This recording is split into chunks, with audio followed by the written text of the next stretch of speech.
This is tape number 7. The survivor is Jolan Moskowitz.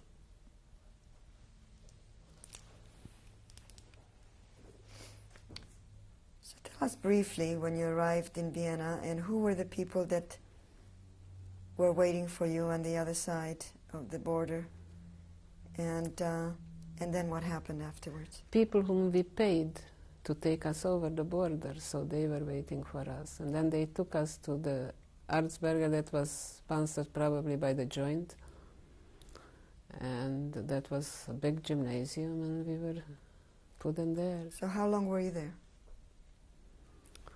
We were there a couple of months. From there they took us again to another lager. You say they, who? From the organization, you know. The Joint Committee? Yes, yes, yes. They took us to Steyr, and from Steyr we were there a few weeks, and then we went to Hallein. That's by Salzburg. Were those DP camps? Yes, yes. And there my husband was working as a dentist in Where? the camp. In which camp? In Hallein. And where was that? Was that Germany or Austria? Austria. And then what happened? What did you do afterwards? Afterwards, we were applying. We wanted to come to the United States. So we didn't have to whom apply to, so we went, we belonged. My husband was a very generous person. He was making for the refugees for nothing to eat. If they had something to do, he was making. He never charged them nothing. It wasn't Gentile or not Gentile. Everybody he made, for Gentiles and for Jewish people.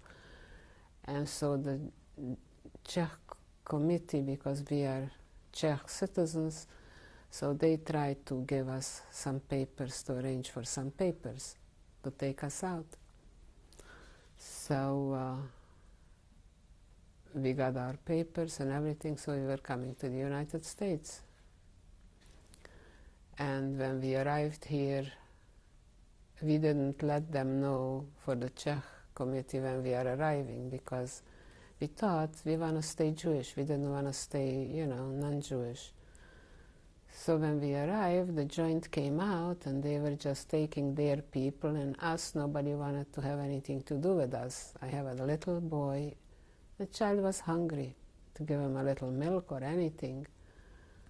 The guy said, "You are not our responsibility. We don't have anything to do with you." Well, now, where was that? In New York, when we arrived on the boat. And we embarked the boat, and it was on a Sabbath. We didn't want to go ride a car or anything. So then other people that I was crying, I never cried so much after the war than I cried then, you know. Everybody has somebody, we had nobody. So one of the people who came to wait for other people, they had some food, so they gave my child some food to eat. And then they took us to the Czech committee. That was on Broadway, in a hotel in one room. I was so sick on that boat, you know, I was still feeling that the whole room is going with me, like I was traveling. And it was before Passover, never forget it.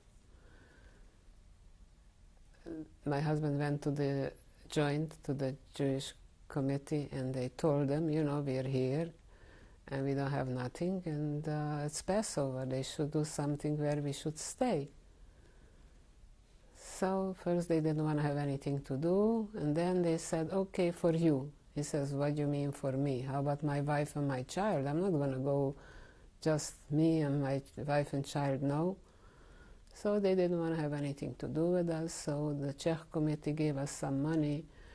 My husband went out and bought a chicken, bought a pot, and something, and so we made, that's all we had for Passover, for the Seders there. Are you saying that the Jewish committee didn't want to have anything to do with us? Didn't help you at all? No. if I wouldn't be strong-willed, we wouldn't be Jewish today. Because they were very aristocratic family in Chicago. They wanted to take us in as their family with a child. Who was? I don't remember already their name. I mean, were they Jewish? No, that's what I'm telling. They were Czech. They were not Jewish. Did they know you were Jewish? Yeah. So as I said, if I would be so strong in my will, so today, you know, we wouldn't be Jewish. Did you try to contact any other Jewish organizations? We just went to the joint. We didn't know. We came from we were tired. We had nobody. And they didn't want to have anything because they didn't send us the papers. They didn't want to have. We said we're Jewish. We don't have nothing. We don't have where to go. And they didn't want to have anything to do with us. I said, let them just come to us for money afterwards when we'll have it good. I won't give them a penny. And then finally, I don't know after how many days, they said, you know what, if you go to Cleveland, we pay you the fare and the train, and you're going to go to Cleveland. So we had no other choice. But did they at that time give you any money for food? Just for going for the trip and you know, something to eat. Then we came to Cleveland and we were staying by a lady like in a room. You know, she was a widow, was a kinsman, so she was giving us there a room. So we stayed there, then we got rooms on 105th, you know where 105th is.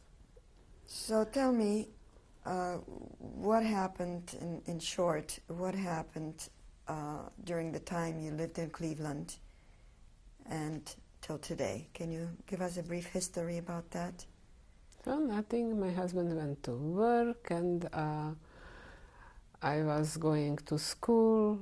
I was all over taking my child even to school. I didn't let him out of my hands. I was so scared, you know, what everything happened to me. So I didn't let him out of my hands. And came home and I saw instead of buying a loaf of bread, I could buy 5 pounds of flour, so I made my own bread. I had a few loaves of bread. And it wasn't easy, it was hard. And where did your husband work? Where did my husband do what? Work. Work? Oh, he went to a lab, to a dental lab to work, because when you come here over, you have to go back to school and everything. So he made $49, and our rent was $50 a week. And did he ever go back to school? He didn't pick up the language like I did. I picked it up very fast. He didn't pick it up so fast. You know, it didn't go for him so well. So we were having quite a few hard days, hard times. So where did he wind up working? In a lab. So he worked in a lab all the time? Yeah. Do you know the name of the lab? Then he worked for Dr. Nuger. I don't know, you heard of Dr. Nuger, Eugene Nuger? He was an orthodontist, so he worked for him. As a lab technician? Yes. So what else would you like to tell us that you didn't? So we let my son go to school. He went to Telza Yeshiva, and then he went to university, and the times went by. And what does your son do? My son is an orthodontist. And then in 1974, I lost my husband. He got a massive heart attack. Took him to the hospital, took him to the emergency. And I heard him yell and scream. I don't know what they did with him, and that was it, finished. How old was he?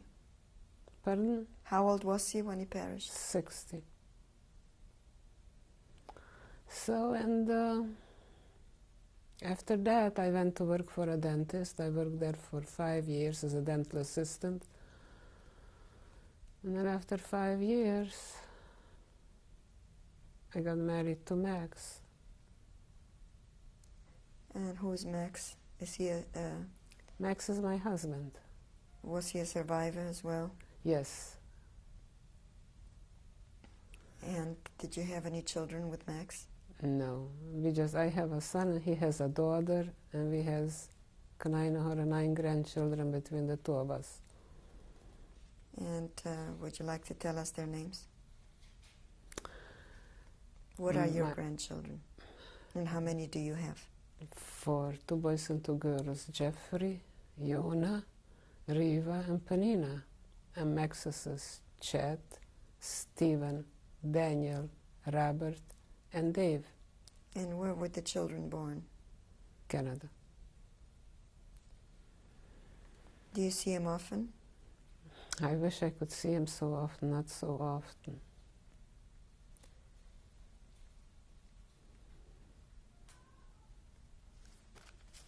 Why do you want to tell your story? That people should never forget, and they should think a little bit, that in the 20th century, a cultured people, if they could do to another human being whatever they did, it's impossible to begreifen, impossible to imagine that something like that could ever happen. So people should know that there are still people who write books that it never happened, or they say it never happened. I wish they would be there and they would experience it, so they would never say things like that. I can't imagine even myself that I was there and God granted me that I should still have a few years, that I should be alive. To what do you attribute your survival? Just that God helped me, that's all. Do you feel you had something to do with it?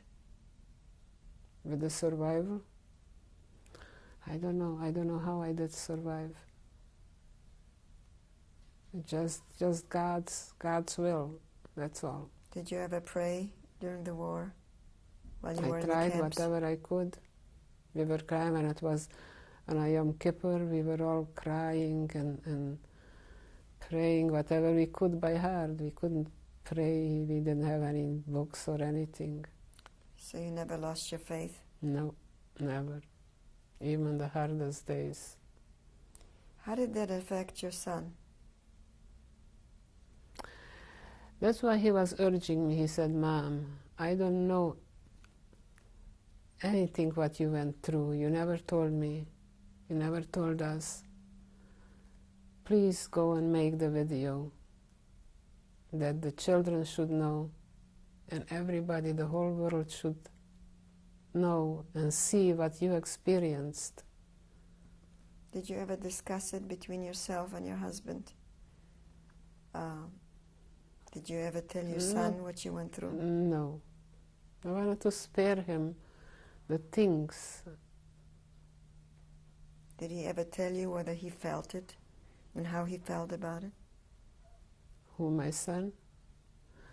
You can't imagine it. I never told him what I went through. I never was telling him, but now he's gonna see.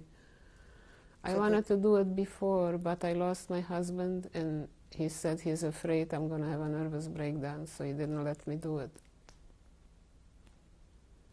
So you feel your son never knew what had happened? Did he ever question what happened to your family? He just knew. I just told him that much. We were in concentration camp. I lost my parents. I lost this, but nothing in details.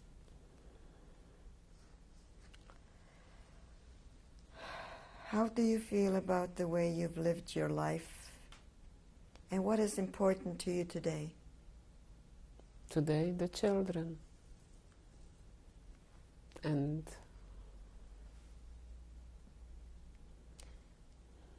how do you feel you have lived your life? How I lived my life? I tried to do it the best I could, but I'm not over it. Even if I don't show it, I'm not over it.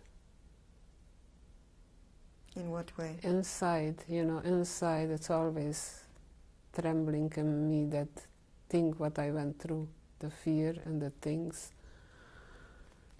It is dreams come back, and those screams every morning with the Tsei lapel, those horrible screams. So you think about the Shoah often? Yes. God should help that no generation should ever experience something. No Jewish, no Gentile, nobody, no humankind should ever experience something like that. Such an inhumane thing to do to one another.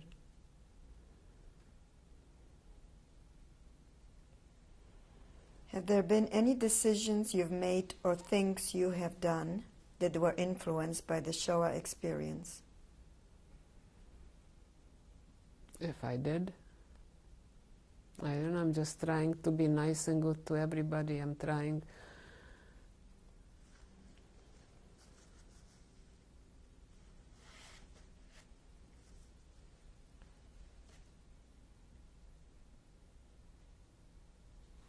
Now that it's 50 years over, is there any other messages you would like to It's unbelievable. leave? Unbelievable. I had no youth. I didn't have like here the children, they go, they date, I had nothing like that.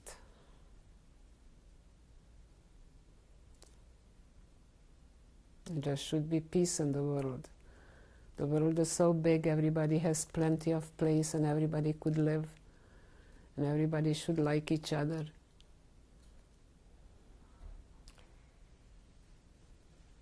Is there anything else that you would like to add that we didn't talk about?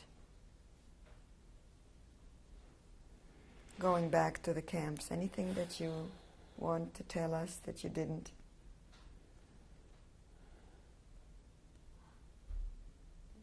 Can't remember. See, it was such a long time that you were trying, once upon you were trying to block it out of your memory.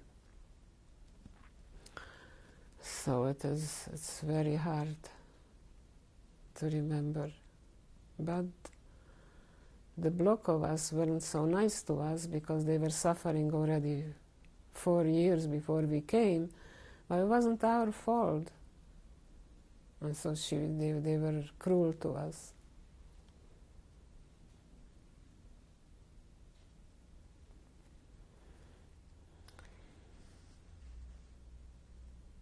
In behalf of the Shoah Foundation and myself, thank you for sharing your story with us.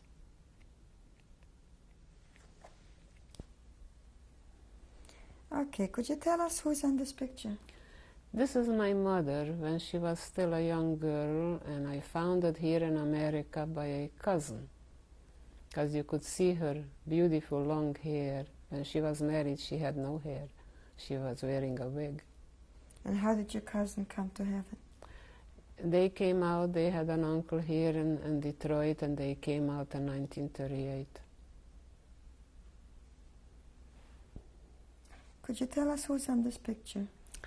It's my father at the right hand in that black suit, and the others are cousins.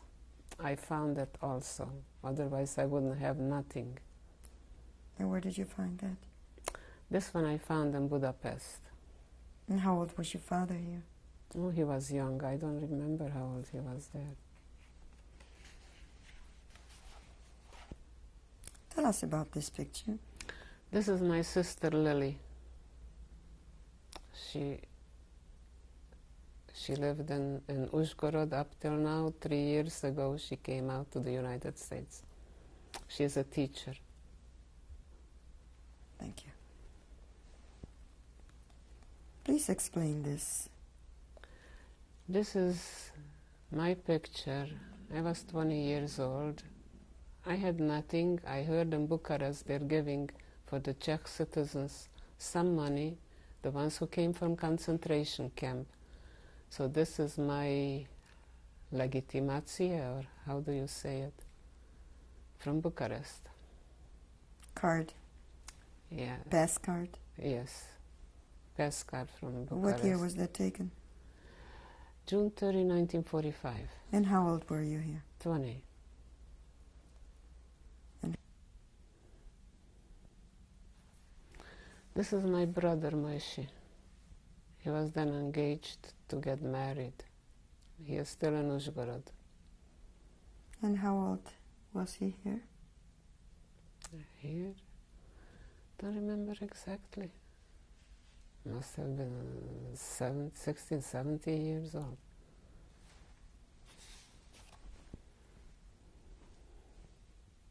Would you tell us about this picture? This is Isaac, my husband, my first husband, and me and George when he was a baby. After he was born, I don't know, a few weeks. It was taken in Prague, Czechoslovakia.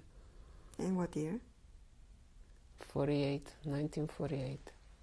Thank you. What can you tell us about this picture? This is my first husband's parents. They lived in Selush, Vinogradov, and none of them are alive already on that picture. One sister is missing from the picture because she was married and she had children, small children, and she doesn't live with them. Do you know their names? All of them. I don't remember what the father's name was. Yosef Rottenstein, and Miriam was the wife's name. Then was Hannah, and one was Blima, and of course there is my husband Isaac, and the younger son there, who is, I don't remember his name. And did they survive? No. What can you tell us about this picture? This is my husband Isaac Rottenstein. It was taken 1940 in labor camp in Rika. I don't know where Rika was. This was in 1941 also a labor camp in Ungvar. Isaac Rottenstein is there. And which one is him? On the left-hand side. Jen. This was taken in Hallein, before usually they cut the hair for a child after he is 3 years old. So he was not 3 years old yet. So it was taken in Hallein in Austria.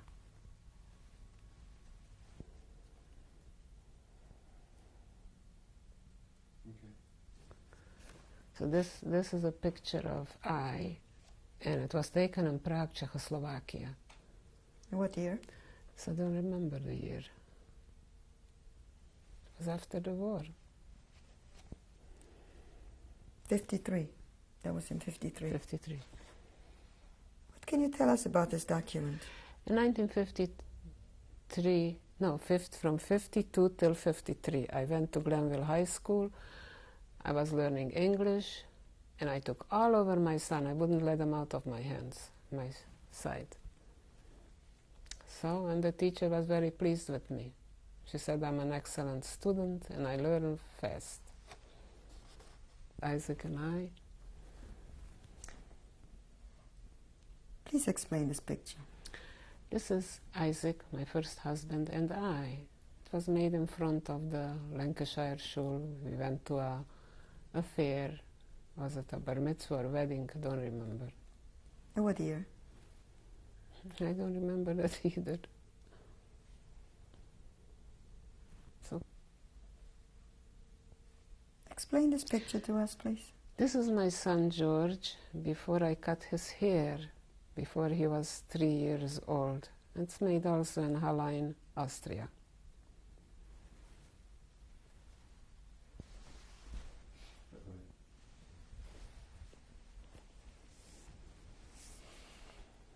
Just mention what year it was, okay, when he got married. I have to think about it.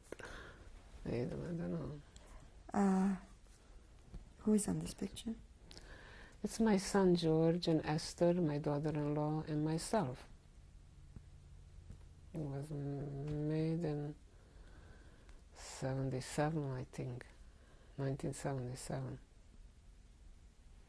Names, okay? The names I could You're going to tell. start from left.